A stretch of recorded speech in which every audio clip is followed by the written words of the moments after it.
Hello, everybody, and welcome back to another episode of Movie Boarding, the movie podcast where I force my friends and family to watch movies they've never seen before. And this is a very special episode. This is our Oscars episode, everybody. Yeah, Oscars are on Sunday. Oh my gosh, the glitz, the glamour, the plastic surgery, the diet pills. Will anybody get canceled? I guess we'll just have to wait and see. Just coming in before this episode to talk a little bit about Oscar snub. We did talk a little bit about this in the episode, but after the episode, I was reminded of some Oscar snubs that I feel are worth a mention. So if I didn't mention them in the beginning, I might have mentioned them during the episode. So, Citizen Kane, despite being called by many people one of the best movies ever made, did not win Best Picture of the year it was nominated. Goodfellas, one of Scorsese's best movies, lost to Dances with Wolves. What I think is one of the best superhero movies, The Dark Knight, did not win. Don't even know if it was nominated. We did mention this one also too. Logan did not win. Return of the Jedi did not win. The Matrix, Children of Men, and Black Panther. Those are movies that I feel were snubbed and did not win Best Picture. Now, directors. It's crazy to think that George Lucas himself has not won a competition Oscar. I think he did win a Lifetime Achievement or something like that, or one of those types of awards, but not in a competition award. Ridley Scott, Stanley Kubrick, Denis Villeneuve, and Ryan Coogler have not won Oscars. And lastly, actors that have gotten snubbed. Now, I only have two on there because I did mention some other ones in the podcast, but two that I thought of right off the bat. Angela Bassett did not win for Black Panther as the Queen of Wakanda. To me, this is so crazy. If you guys have seen that movie, you saw how powerful her performance was in that movie. You felt her power, you felt her authoritativeness in the movie. You did feel every single word she said, especially that speech, spoiler alert for this movie, where she's talking to Okoye after Shuri gets kidnapped, and she's telling her, like, I've sacrificed everything for being in the guard of Wakanda. And then Angela Bassett says, like, I lost my son, my husband, and now my daughter. I've sacrificed everything for Wakanda. Just the way she delivers that speech, amazing. Just on that speech alone, she should have won. Now, I get it, because it did take the Academy God knows how many years to give Denzel an Oscar for Training Day, and then same with Leo. Now, the other Oscar snub is TC. Tom Cruise himself has never won an Academy Award. Has been nominated, has never won. He didn't win for Born on the 4th of July, Magnolia. He didn't win for Jerry Maguire. He was nominated for Collateral. If you guys have seen Collateral, that movie, I believe it's a Michael Mann movie starring Jamie Foxx and Tom Cruise, obviously, and a Mexican version of Mark Ruffalo for some reason. Oh, and it also stars, speaking of Oscar royalty, it also stars Jada Pinkett Smith. His performance as Vincent in Collateral is so amazing. It's so chilling, because usually you see Tom Cruise as like the hero, as the archetype hero, the person that can do it all, that knows everything. He plays an assassin in this movie, and it's so chilling to see the callousness, the precision, just deceiving, conniving type of person that he plays in this movie. It is amazing. The fact that he didn't win for this is egregious. The other one that he didn't win for was Tropic Thunder. His role in Tropic Thunder is hilarious. Came out of left field. Most people didn't even know that was him until the end of the movie because of all the prosthetics and how funny he was in the movie. To me, the fact that Tom Cruise has not won is crazy. Now, I don't know if you guys are hyped for the Oscars. I love the Oscars. I have not seen any of the movies I think that are nominated, but I will be watching on February 2nd. So this episode will be out on the Thursday before the Oscars. So thank you guys so much for listening. Remember to like and subscribe. Tell your friends and family about the podcast. That's how we get new listeners. Thank you so much, guys. Please listen on YouTube. Check us out on Instagram, YouTube, TikTok, all under Kingston Hannibal. Thank you so much for listening once again, and enjoy this Oscars special episode of Movie Boarding, where we'll be discussing the 1942 classic Casablanca.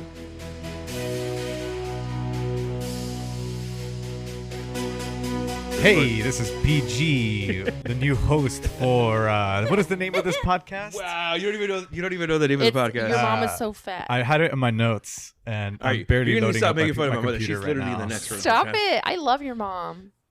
Hey, this is PG, the new host of I Love Your Mom. Oh my gosh. Shut up. I Love Your Mom. The podcast where we talk about your hot moms. Yeah. Say hi to your mom for me. Actually, no. That's a great Back to the Future reference. No. Actually, Jem, speaking of hot moms. How's your mom doing, Jem? She's not a hot mom, but thanks. Your mom was a model, Jem. It was. Keyword. Love my mom. Yeah. Now, speaking of models, those voices you hear, guys, that's Patrick, PG, a.k.a. Warrior Princess, his wife, Jem. We've had them on the podcast separately, but now we're having them together, and it's probably going to be chaotic. Is Twice considered a reoccurring guest? Am I a reoccurring guest? Well, Am I a reoccurring star, or I'm just still like a guest star? No, you're a reoccurring guest. So is she. And by the way, her mic is going to be off, guys, because she What? cannot speak into it. No, I'm speaking into the mic. No, that's the wrong mic. I'm speaking Jem, into both speaking mics. I'm speaking into both mics.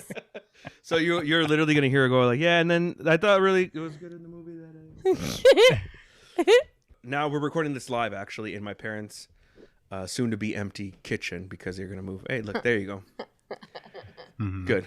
For those who are, there's no audio, there's no video to this.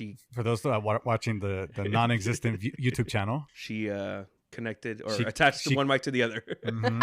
She clipped the lapel mic onto the boom filter of the other mic. Boom. Boom, Oh, boom, shoot. boom. Very But we are clever. recording this live in LA. Thank you guys for being here again. Appreciate it. Oh, no problem. Thank you. I'm excited. Being recurring guests. Now, technically, this is the second time we've had you on both together because we did the Twister one. And the third time singular. That's true. And then Oh, singular. so does that count as 3? Count to 3. Mm. Now, Hey, this is PG, and now we're tuning into the tech support with Patrick.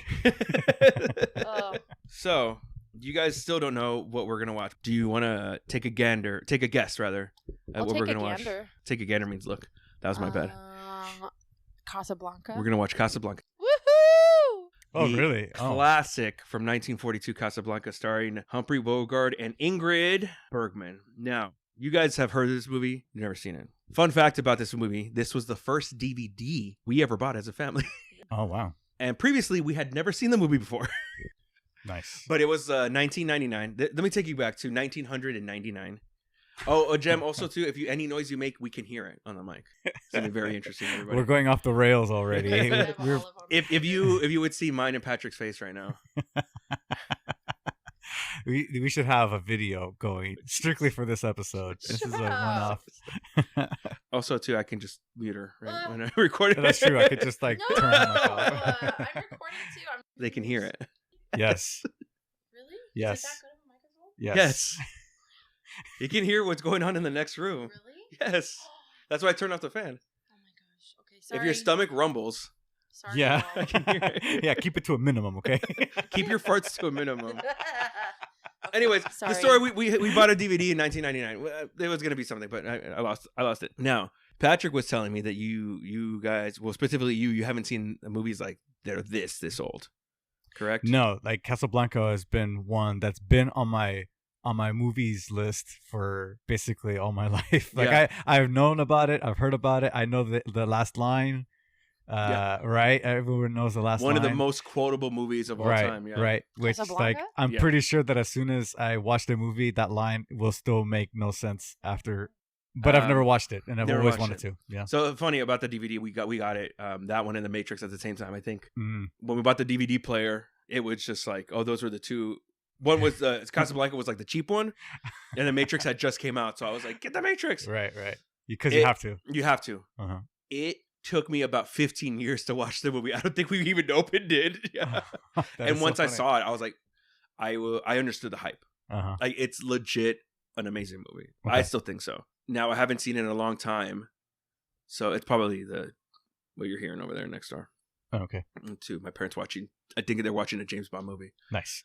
but it's their house, so I can't tell them. Be like, hey, turn it down. Turn it down. Just ambient noise. Now, Jem, what about you? What's like the oldest movie you've seen?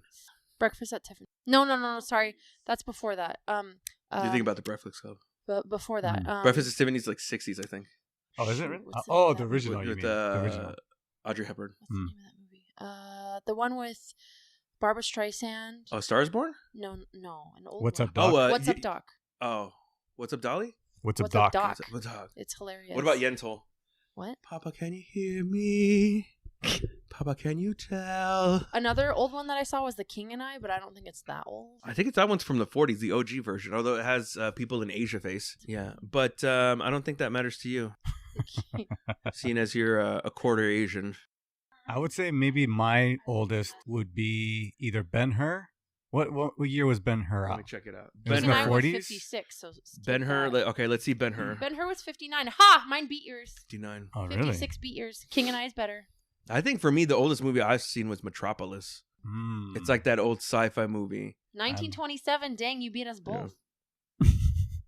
It's an old German sci-fi movie about like the Industrial Revolution and like people that are like the service class, and there's like the working class, the service class, and then there's like the upper, like the bourgeoisie, so to speak, I guess. Yeah. And then like they make these out of, I think they, if I remember correct, because I saw it as a teenager, I went through this phase where I was like, I'm so artsy, I'm gonna watch all these artsy movies. And I was like a teenager. Yeah. So this was like 20 years ago. And they make like this robot that becomes like they replaces the working class. These robots. Yeah. But if you look at the photo of the robot, it was an inspiration for R2D2. I mean, not R2D2, C3PO. Really? The gay robots in in Star Wars.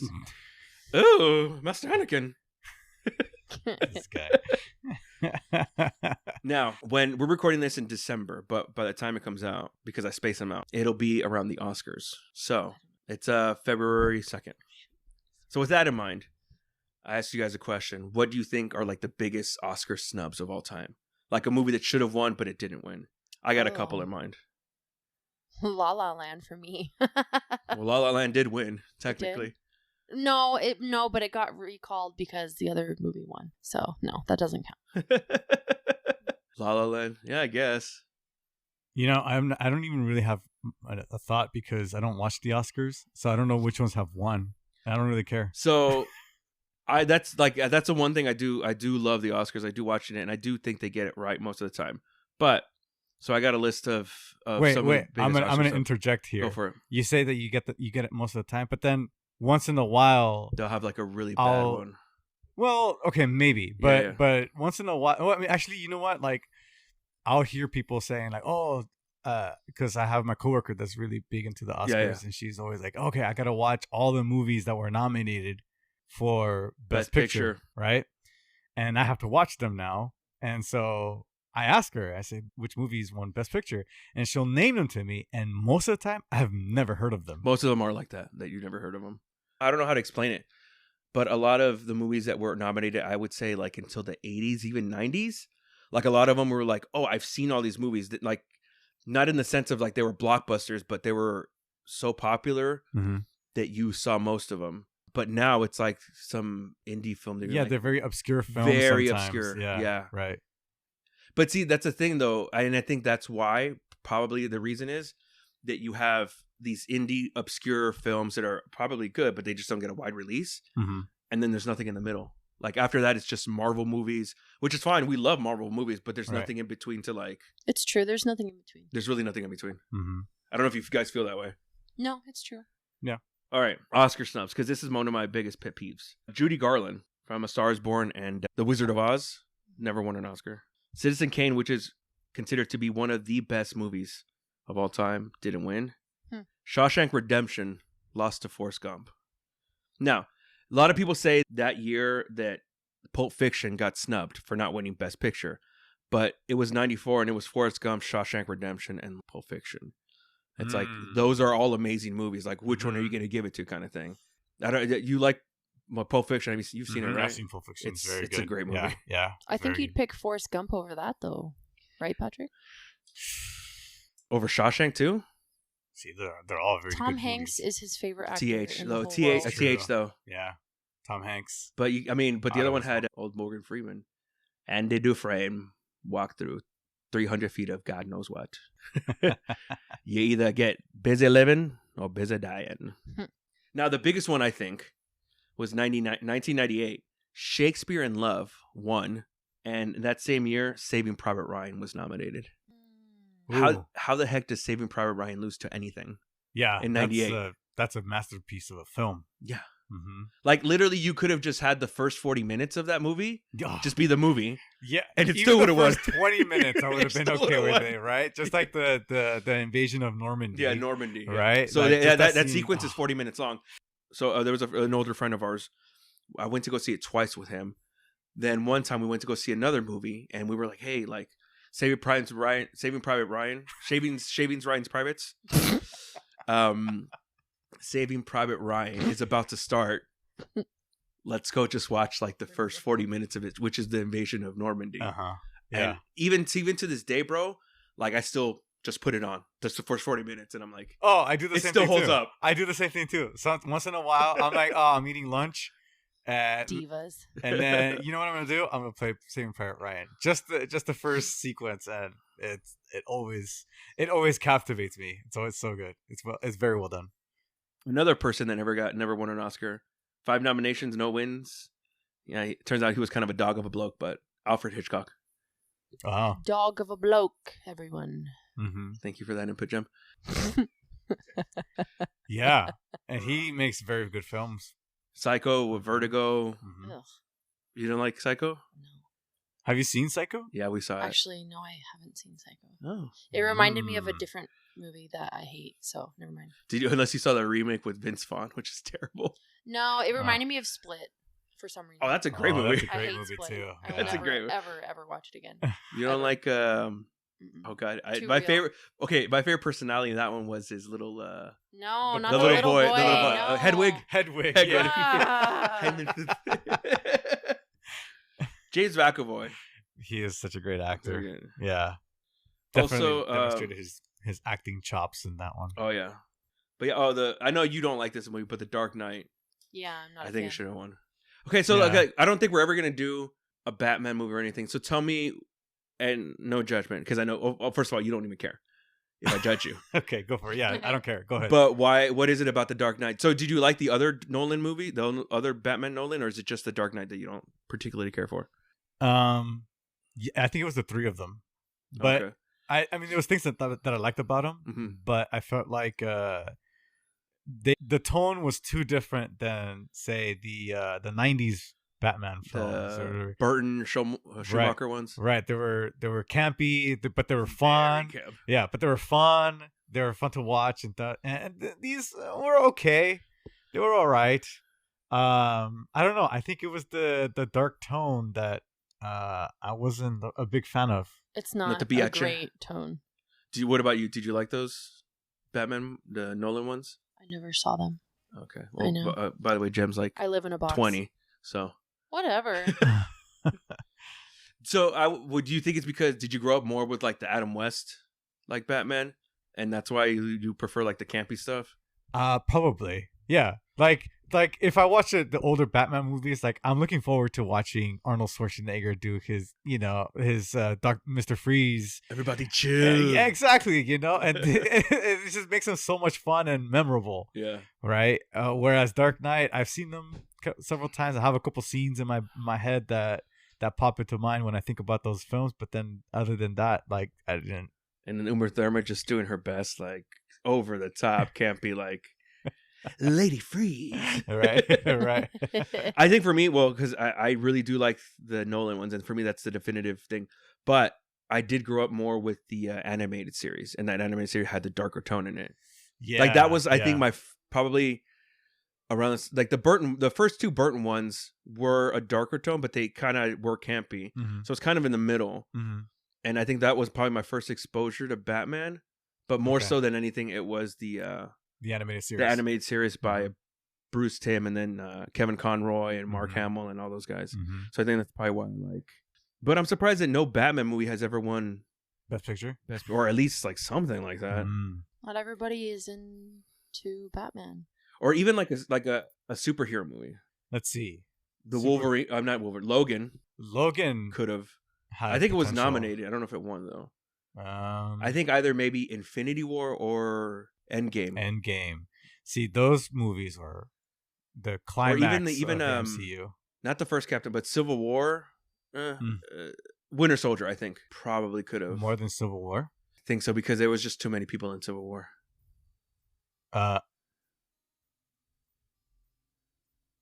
Did it stop recording or what? I hear like ranchera music. It's probably my neighbors or something. I don't hear anything. I don't hear anything. Oh, it might be the fan downstairs, the restroom fan.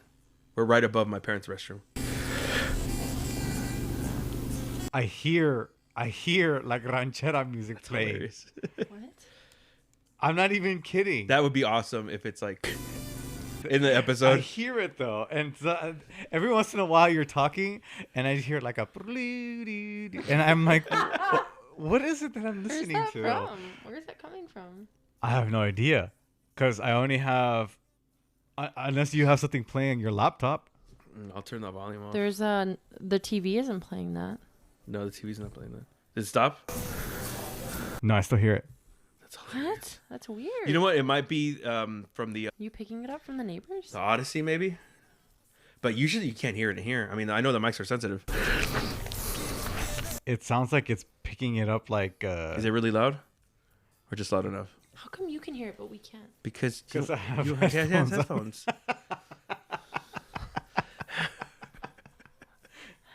I was up at 4:30 today, just so the audience knows. She is blonde, by the way, guys. Whatever.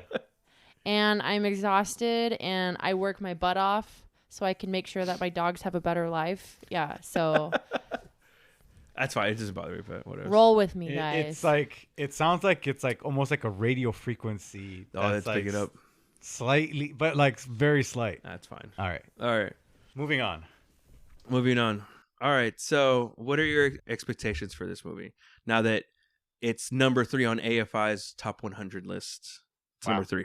Okay. Rotten Tomatoes score of 99. Wow, that's really good. That is. Jem? I would expect some romance Yeah. and some foreign country. Yeah. Egypt, is it?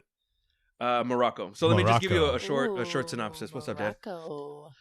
My dad's in the background, guys. He's already been a guest. So I guess this is his second time being on the podcast. So real short synopsis of this movie. This is set during World War II in Casablanca. It follows Rick Blaine, who's an expat American who runs a nightclub in Casablanca, Morocco, Nightclub. and is unexpectedly reunited by his old flame, his old girl, Yikes. Ilsa. And she arrives there with her husband, Victor. Shnikes. He's a resistance leader who's seeking to escape the Nazi-occupied Europe. Yeah. And so then the story goes from there, from his conflicted feelings for her, and then he's kind of amoral a little bit at this point because he doesn't want... He's not against the Nazis, but he's not for them either. He's kind of just like, if you leave me alone, I leave you alone kind of thing. And then you kind of see his personality change across the movie. That's sad. So it's basically just a really good love story. Mm-hmm. So that's what it is. And it's funny that I don't know if there's any other like love story set during World War II, because it's kind of a hard setting to put a love story in. Yeah. I don't know if it was World War II or World War I, but there is a movie during the Nazi time called Sarah's Key. Okay. The love interest is not the main portion of the story, but it is a portion Of the love story. of the movie. The main portion is about her family, but there is a portion of love in it. Yeah. What about La Vie est Belle? Life is Beautiful. Is that a love story? I guess it's a love story between a father and a son. I would say more than half the movie was about him trying to get this girl, right? And then Protects his son too. And then they have a family and stuff. Another question. What is your favorite World War II movie? Jeez, I don't like World War II movies. I don't like World War II movies, in case you didn't hear the first time I said it. I would say mine, it's Saving Private Ryan. Yeah. La Vita è Bella. Jojo Rabbit's actually really good. I don't think I've seen that one. Scarlett Johansson and Taika Waititi. Oh, interesting. Yeah, it's a little boy who's trying to be like in like the youth Nazi group. Mm-hmm. And I think he's in Germany, but his mom is a resistance leader, but he doesn't know that. But he's big on the Nazis, and he has an imaginary friend named Jojo Rabbit, but it's Hitler, Oh. played by Taika Waititi. Oh, really? That's It's pretty funny. I do have to say, if you want a good concentration camp movie, The Boy in Striped Pajamas is really good, but it's A also good concentration the camp most a depressing laugh thing riot. you will ever watch. Don't ever watch it. But if you like that type Schindler's of stuff. List. That's another one. Yeah. The one that Jerry Seinfeld made out during in the episode. Oh, that's funny. Oh, that's right. You made out during Schindler's List? How could you, Jerry? What about you, Pat? What are your like World War II movies? Your faves? Yeah, I have to throw in Saving Private Ryan. Oh. Such a great masterpiece of a movie. There was also one that I really enjoyed, and I don't remember the title of it, but the striking point of that film was that they tried to simulate a single shot for the entire film. Huh. What they did is actually they did it in, I think, 2 shots. The entire film was done in 2 shots. Wow. Oh, was it 1917? No, that's the and that's the first movie that's the World War I movie. Yeah, that's World War I. But I think that's also the one that was it Christopher Nolan did. No, but it was somebody famous like that. But it wasn't a oneer. It just made it seem like it was. There were certain cuts. 1917. Was it 1917? Yeah, but your movie. And the idea was that the brother of one of the soldiers needed to get pulled out because they were walking into a trap. Is it Benedict Cumberbatch in it? At the end? Yes. And it's 1917. No. Yes. It's 1917. I think he was like at the very end. No, it wasn't at the very end. It was in the big. Oh, you're right. At the very end when they do arrive, and they give him the letter. And it is Benedict Cumberbatch. And he's like, no, whatever. Right. And he's like, no, they're coming. Yeah. Yes. So it's 1917. Okay. Yes, that's the one. Yeah. That's a good one, too. That's a good one. Yeah. But okay, so there's a scene. But that's not World War II, though. It's World War I, yeah. But either way, there's a scene, I don't know if you remember, where he's running towards the camera and people are running parallel to him. And he's just like trying, like when they practiced it, like he missed everybody. But then he got clipped by somebody, and it's a oneer. So like the cameras just kept moving back, and he had to roll with it. And he got up and he started like cutting to the camera. Right? Yeah. That's a really good movie. I think it won an Oscar. Speaking of the Oscars, I think, or it was nominated at least. Oh, I didn't know. But that's a pretty cool concept. But there is, if the only reason I know this because there's this YouTube channel called Corridor Crew, and they're like a special effects team, and so they'll look at movies like that, and they'll say like, oh, like it's supposed to be wonder, and they say they do have really long shots, they do, but sometimes like somebody will pass by the camera, right, and then they'll be like, that's when the cut happens or something like that, or there'll be an explosion, and then they're like, and like, you could barely even tell, like unless you're a visual effects artist. There's one cut that I know for sure, like I can see it, and when it happens, it's like somebody goes to the camera and they're like, yeah, but most of it is done in it's like I think 2 shots. I think I may be wrong, but very very few. But you can't even cuts. tell. Really. It's very very well done. What are your thoughts on oneers? What? Yeah. By the way, this is supposed to be a 3-person conversation, but sorry, me and Pat just kind of like no, that's fine. Like nerded out. What's a oneer? Sorry. It's basically a long shot in a movie that doesn't have any cuts. Yeah. So I think Les Mis was fantastic. Is that a World War? Oh no, it's a no, French but it's a one-shot thing. Though. Is it? Oh. No, what made Les Mis special was that it was one of the first films to have live singing before they record the music. Maybe that's what you're thinking. Sorry. Yeah. No, you're fine. You're fine. Yeah. I don't. But I saw Les Mis. I can't. I don't like it. It's really depressing. Oh, that's a good one. It's very depressing. It is depressing. And they're like, because I'm sure other people have said this, but they're like, oh my god, did you know that they actually sang like Hugh Jackman and like had, they sang and I could tell they sang terribly. Well, Hugh Jackman comes Hugh Jackman, but Russell Crowe and Hathaway. I'm actually impressed with Russell Crowe's performance. Russ LaRock. That was his name in his rock band, Russ LaRock. He had a rock band back in the day. All right, enough rambling on about movies. Even though this is a movie podcast, you guys ready to watch this? Yeah, I'm ready. Casablanca from 1942. Casablanca. Casablanca. All right, let's go watch it.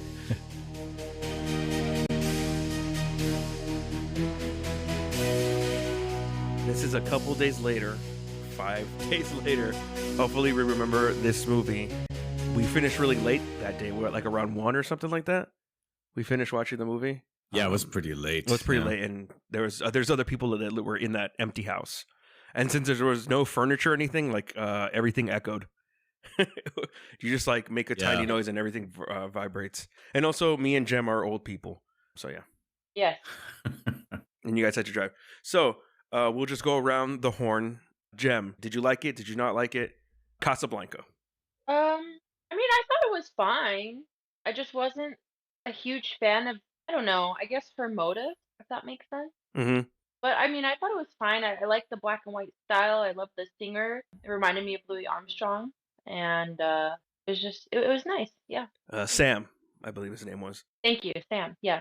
And because I was like, Louis, there was actually a character named Louis. All right, Pat, what about you? I really enjoyed it. I especially loved the chariot race scene and the. I think you're thinking of Ben-Hur. Oh, it's been so long. Did we not watch Ben-Hur? I believe we're talking about Schindler's List.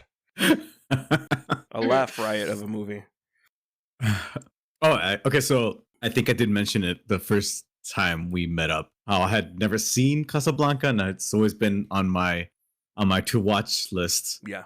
And I was hesitant because I've always heard people say, "Oh, it's such a great movie," blah blah blah. But then a lot of people say that about other films that when I watch it, they end up being a big disappointment. And you know me, I'm not particularly picky when it comes to films.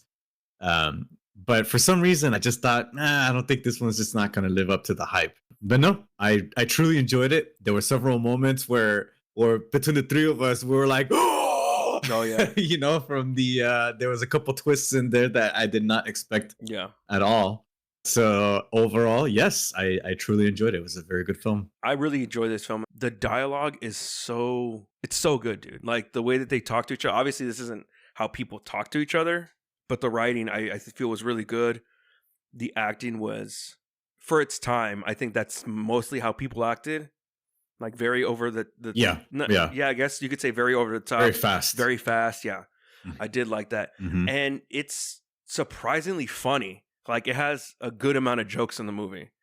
Yeah. And then like you said, the twists that we were all like, no way. And I had even forgotten about it, being that I hadn't seen it in such a long time. That's what I really enjoyed about the movie. So we can just talk, as full spoilers, we can just talk about the movie. Just real quick, Patrick, go ahead and give us like the premise or like the setup of the movie, if you remember. Yeah, this took place in, like I have notes for it, but I don't think I wrote down the location. Oh, this is in Casablanca. Say, Patrick. I'm such a dumb. It takes. This is in Morocco. It takes place in New York City. Well, okay, this place, it picks up in Casablanca in Morocco, and the Nazi regime they had a station there, so it was not under the control of the Nazis, and so they still had to play a political card there. Yeah. They had to take a diplomatic approach to everything, even though they were secretly trying to take control. Jem, you could be our fact checker, and I think eventually they did take over that part, because I know they took Egypt, but you know the French were there already, so it was somewhat occupied. Right. And so they had two couriers that were transporting information that were murdered, and so they received a tip saying, the Nazi received a tip saying that the murderer was going to pass through Casablanca as it was an exit jump point to leave Morocco, and they needed to have proper paperwork or the exit papers in order for them to take an airplane. And this was the perfect place for the Nazi police to be able to capture the murder of these two German couriers. It looks like Casablanca was not occupied by the Nazis, but it was under the control of the Vichy regime during World War II. Okay, yeah. Thank you. Right. And so now it takes place in Rick's Cafe, right? Rick's Cafe, which Rick's is Cafe, where, right? That's what it's called. Right. Rick's Cafe, right? So Rick's Cafe was owned by this person named Rick. He was an American that was living in Morocco, and he was a convict, right? And now he owns this joint, and this is the place where all criminals go. Basically. And they go there and to get certain things from Rick or to hide but he's apparently apolitical, but you kind of see that he's really not. You kind of get glimpses of, they kind of mentioned that he was at some point like a war hero. I suppose they may have viewed him that way because he did help a lot of people escape. And he said that, mentioned to him or told him, to him, but also to us, the audience, that he had fought against oppressive governments in Spain and somewhere else. And then he was like, well, I was just fighting for money. And he's like, well, yeah, you fought for like the losing side, but he was like, yeah, I fought for money. So he's kind of a war hero, but kind of not really, like you were mentioning. Right. And so if anyone would know who the murderer is or it would be Rick. Yeah. So they try to coerce Rick into helping them and find this fugitive, and so that's where the movie takes off, and it's pretty good. It's really good. And another thing, the reason that courier was trying to get the papers was to sell it to Victor, and that's why the Nazis came, because they were also trying to find the murderer, and they were trying to get Victor, which comes up later on in the movie. So that's why the Nazis were there, and the courier, I forget what his name was, but he was played by Peter Lorre. The only reason I know Peter Lorre is because in Aladdin, the genie is like doing a bunch of impressions, and one of them is like Peter Lorre, and I looked it up when I was a kid. I was like, "Who's Peter Lorre?" Oh, funny! Like he's doing all these weird impressions in that, like, a kid's movie. Then the movie takes off from there. Then eventually you do hear of Victor, which I forget what his last name was, but he's also with Ilsa, which turns out to Victor Laszlo. which turns out to be Ilsa, not Victor. Turns out to be an old flame of Richard. And throughout the movie, you get like the little pieces, and I do like the way that they do that through flashbacks and stuff. You kind of get to see the history that they had together. Correct. And I do like that they didn't kind of like do it all in one scene. It was kind of, even towards the end, I think they still like were explaining stuff. I thought this was a really cool thing that they did in the movie, where it wasn't a surprise to either of them when they met each other. It just seemed like when Richard heard that Victor was coming, you could tell he was like, "Oh snap! I know who he's gonna be with, and he's gonna be with Elsa." Yeah. And then when Ilsa gets there, you can already see, like, in the actress, I forget what her name was, but you can see her acting that she was like tense, or like, because she knew, oh, like, I have to go there to escape to the United States, but I'm going to see Richard, and it's going to be soups awkward. Right. And you know what's funny? That was the case because towards the end of the movie, when Rick was asking Ilsa about, like, her life, he said, "Why did you leave me that day?" And she had to explain to him that she left because she was married. Yeah. Spoiler alert, that was a big guy. We're spoiling we're spoiling the movie total. So then you get to the flashbacks, you see that they had like a whirlwind romance in Paris. And that's one of the famous quotes that was like, "We'll always have Paris." And then he keeps telling her, what's the other thing he always tells her? Here's looking at you, kid. And I really like that scene where she goes to the bar. Rick's not presently. I think he's like in his office talking to Louis, which is the head of he's like the constable of the French police there. And then like the German people, the German, head or whatever that was there. So she sees Sam first, which is Louis's like right-hand man, I guess you could say, but also he's like a jazz player. And then he's just trying to be like, oh, Ilsa's like, "Oh, is Richard here?" And she's like, "No, I haven't seen him all day." And he's like, "You just talked to him like 5 minutes ago." He's like, trying to be like a good bro, be like, "Yo, like doesn't he tell her, like, I think it's best if you like don't see him," or something like that, or like, right. He's just trying to be like the opposite of a wingman. And then she's like, "Play that song." And then what was the song that he keep playing? You guys were like, "Oh, that's from this movie." I'd never heard it before. As time goes by is what the it's a Billie Holiday song from 1955. How do you know that off the top of your head? Because I wrote it down when we were watching the movie. That's what a good fact checker does. And then eventually, so one of the main things that you're kind of waiting for them to say in the movie, and this is funny because this is what I was anticipating, not so much about them trying to escape or other stuff that's going on with the Nazis. I'm like, why did she leave him? Like, because they were going to escape. So then Paris gets invaded, and they're both about to leave because she's Jewish, I'm assuming, in the movie. Actually, they didn't say, but I guess you could assume that, right? That's why they wanted to leave. Yeah, and then because of all the stuff that he did, like underground stuff, that they also have to leave too. Which, by the way, I could not place her accent, and her Ingrid, Swedish. She's Swedish, but I don't know if that was her actual accent or if she was putting on an accent. Like, it was, because at some point we were like, is she supposed to be French? Is she supposed to be like, we couldn't like figure it out. Yeah, I think maybe it might have been her attempt at French accent. Yeah, it was not good. But a little side note. I think it was like 30 minutes into this where I could hear both of you guys and myself like read the signs. They were all in French. And then I kind of turned to you and I was like, oh, that's right. We all know French. Yeah, that was a moment. Yeah. Because I was like, what is that? Like, I was like, what does that mean? And then, or like, why does it say like that? And you were like, oh, because of this. And I was like, oh yeah, we all know French. We were in the French congregation for like what, 3 years or something like that. 2? Mm-hmm. Yeah. 2 or something like that. That's right. But well, you were with us with that time period, you right? guys were there longer. Yeah. R.I.P. Yeah. Anyways, I know. let's not open that one. So what I was getting to was that the whole time you're just literally, I was like, dude, why did she leave him? Why did she leave him? And it turns out it's because her husband, she was, like you said, she was married before, and her husband was in a CC, in a concentration camp, and then he escaped, right. And that's why she left. Yeah. And this is right. Like when it's dropped to us, it's also dropped to Rick. Like that's when he finds out why she left him. And we were all visibly like, oh, snap. And this was like an hour and a half into the movie, I think, when like they tell him that. When she told him, yeah. Oh, well, that was such a great one. In my notes, I wrote down like, wow, she cheated. Next line, she's a psycho too.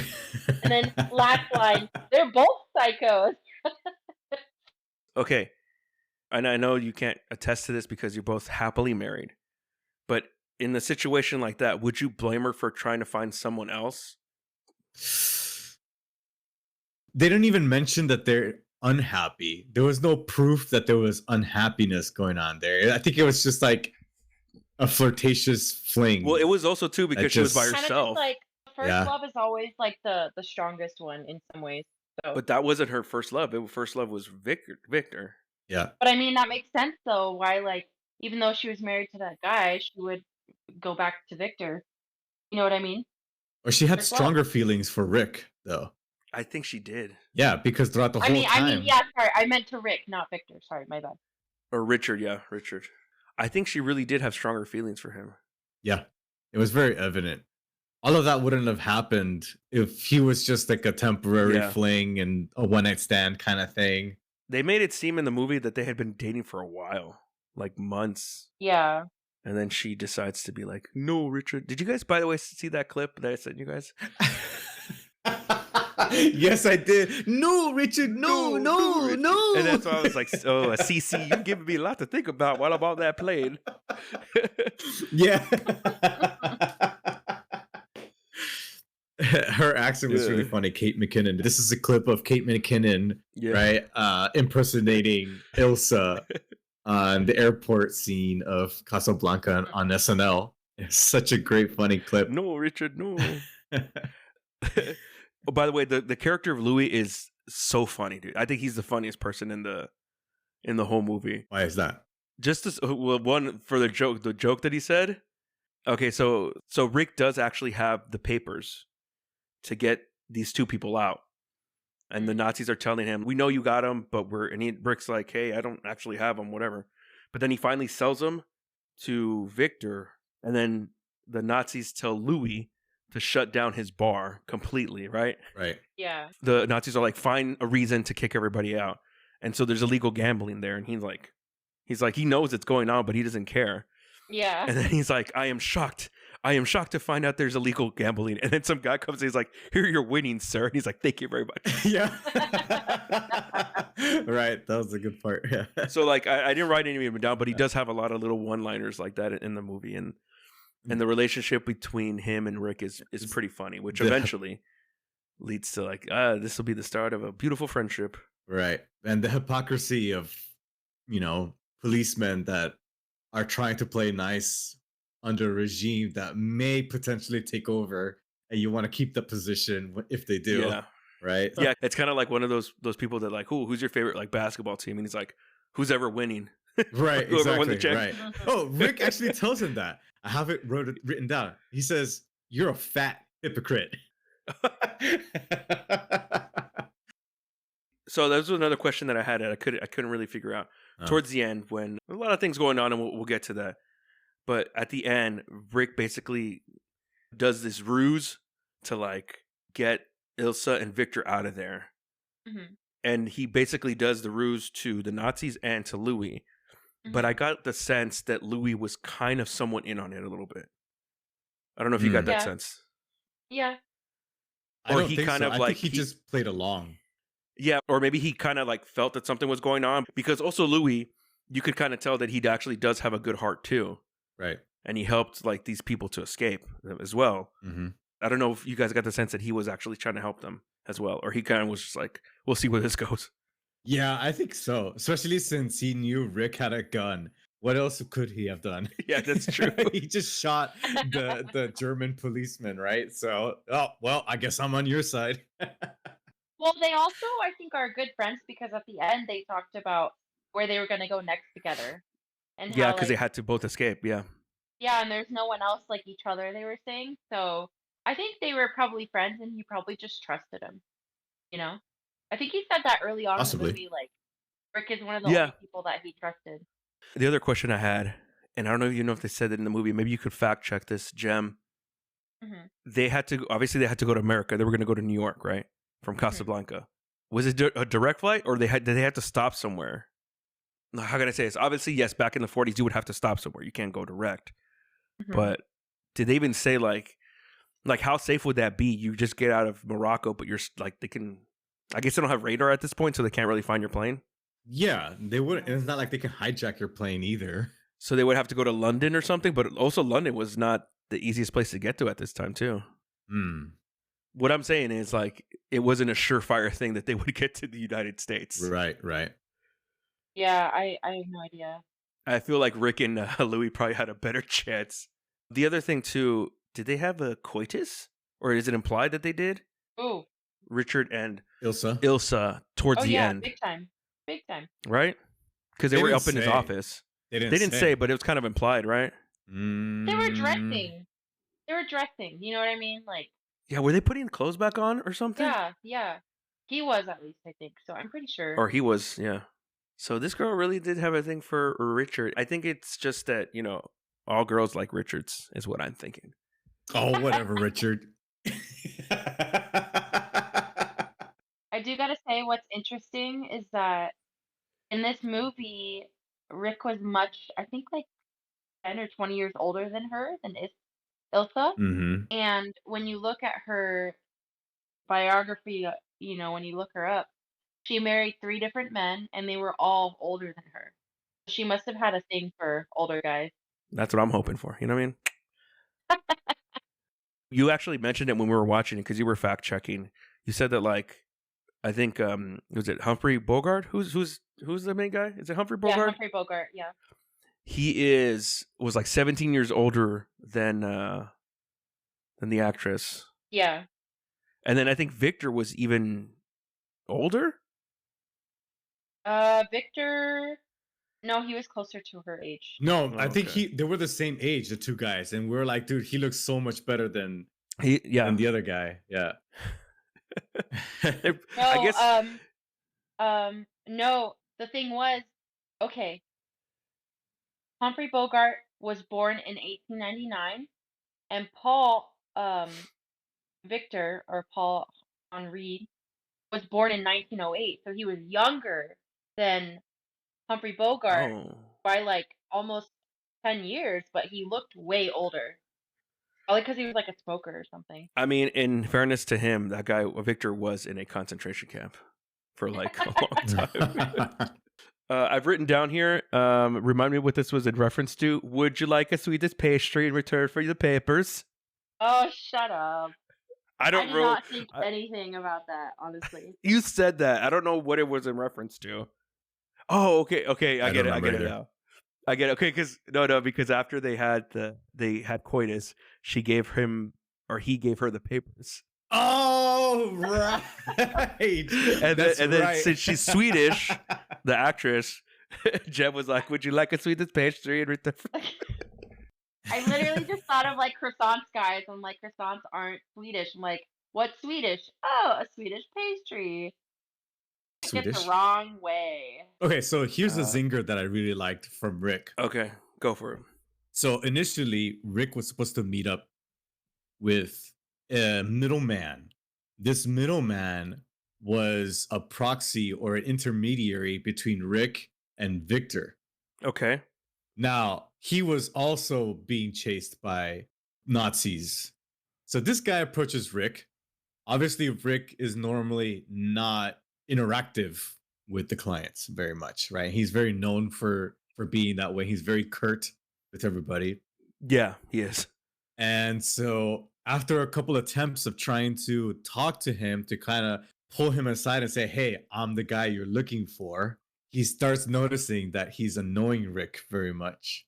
And so he says, do you despise me? And I love this line that Rick says. And he says, if I gave you any thought, I probably would. I probably would, dude. That is such a hardcore zinger, bro. That's awesome. That's like I saw somebody on like it was like a Reddit thing. It's like what's like one of the best comebacks you can give to somebody while like not cursing, and it was like man, you must go home and practice being an idiot or something like that. But that is a pretty. It's like I don't even think about you, but if I did, I probably would think you're annoying. Yeah. And then throughout the whole movie, you kind of do see signs, not only like from hearing people say things that Rick has done, but also I think it was like 2 or 3 instances where he helps people get out of Casablanca. Yeah. I remember specifically the one where he helps this young girl who's like 18 and she's married and she has a daughter.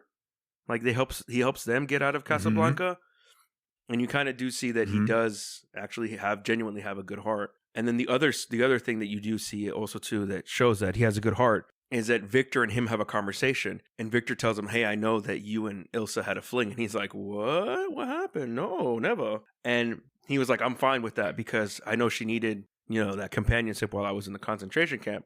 And even though I think Ilsa basically tells him like, "I love you more than I do Victor," Richard lies to him and says, "No, that's like not really what's going down. She loves you more." And the reason he did that is because Victor is still going to continue his work as like an underground, I guess, soldier or like, using like propaganda, like to fight the war. And he kind of says like he needs her like to continue this stuff. For the greater cause. He's like, my love for our relationship gets trumped by the greater cause of trying to defeat the Nazis. And so you do see like he does sacrifice something for the greater good. But was it worth it, guys? Yeah, it was.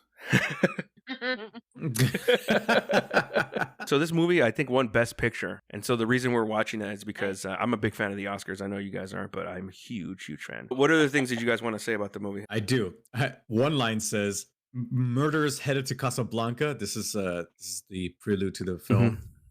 Killed the Nazi. Pre the time they have blood and holes in people's body.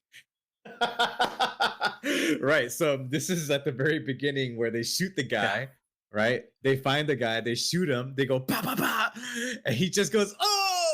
And the funny thing is he's wearing like a really nice white suit, and clearly there was no attempt at like, oh, this guy got shot in the back, and maybe we'll add some effects to make it seem a little more realistic. No, he just went and he just fell on the floor. He was like, "Oh, my back," and he just like flailed his arms in the air.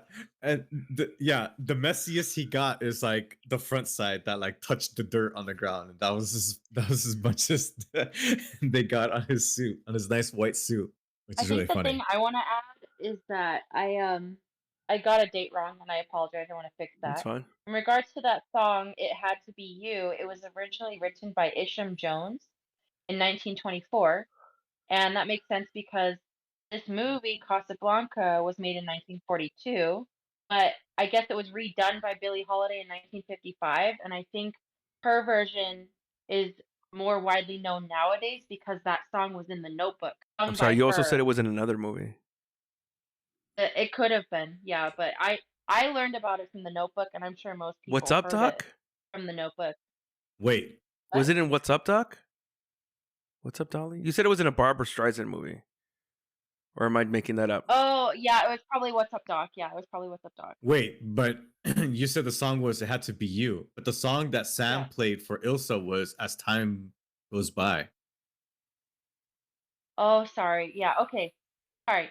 Scratch what I said about It Had to Be You. But yeah, As Time Goes By, it was in the movie What's Up, Doc. And forget what I said about Billie Holiday. Sorry. It's late. I'm tired. Yeah, it was in What's Up Doc. Also, great movie if you want to laugh. Also a very good movie. Yes, I've never seen that one. I do like me some Babs though. The one movie I do like from Babs is A Star Is Born, the fourth remake of it. That movie has been remade so many times. I think there was one there was one in the 20s, there was one in the 40s, then there was hers in the 70s, and now the Lady Gaga one with Bradley Cooper. I also have to bring up the time where Jem surprised Brian and myself. That was a big moment. That was another super big moment in the film. So I'll set it up. So Ilsa goes unbeknownst to Victor to go talk to Richard about giving him the papers. And he says, I can't give you the papers. And then they're having like this argument of like why they can't. And then Jem's like, oh yeah. And then she's going to shoot him. And literally a second later, the camera turns around to Ilsa and she has a gun pointed at him. And we were all like, how the heck did you know this? Yeah. I just thought it'd be funny if she pulled out a gun. Like, oh yeah, haha. I think you know how women think.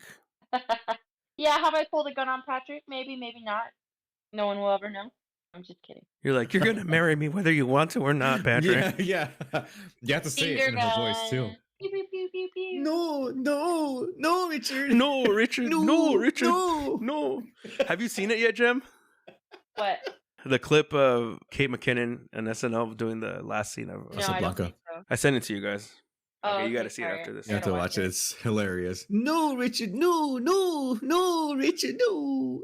So there are movies that are my favorite, like The Dark Knight, The Matrix, but I don't think, well, maybe Star Wars you would put it up there with some of the best movies of all time, right? Yes. That Star Wars better be in that list. No, Star Wars is. Matrix, it would be there. I don't know about The Dark Knight. Of course Matrix is up there too. Come on. But like classic movies that like I think changed cinema, and it's being that this is like a movie from like early cinema, somewhat early, I would put this in like the realm of like Citizen Kane and Godfather. You know, I'm not breaking any ground here. A lot of people consider it like one of the best movies, if not the best movies of all time. You know, like Psycho, like those classic movies. There's probably very few movies like that, but this is like plot driven, and it's also a lot of like the dialogue is so good. It is, and we had to put on the caption because just the way that they were talking to each other, it felt like very fast, but also like it all made sense. And like they're quippy, you know. I really enjoyed that aspect of the movie. Which I have to say, J.K. Simmons nailed.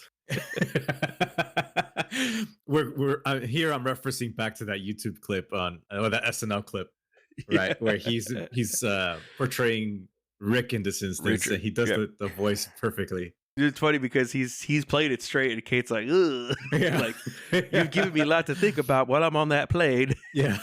Concentration camp. Yee. He's like, look at me. Oh, I just don't want to look back and there not be a plane there. Yeah. Such a great clip. So this was 42. So this was literally made during all all that stuff that was going on. Strong statement to be made if you made this movie during that time. Yeah, that's like a quick turnaround. You know what? Now I think that is true. That's pretty bold. And it won an Academy Award. Take that, Hitler.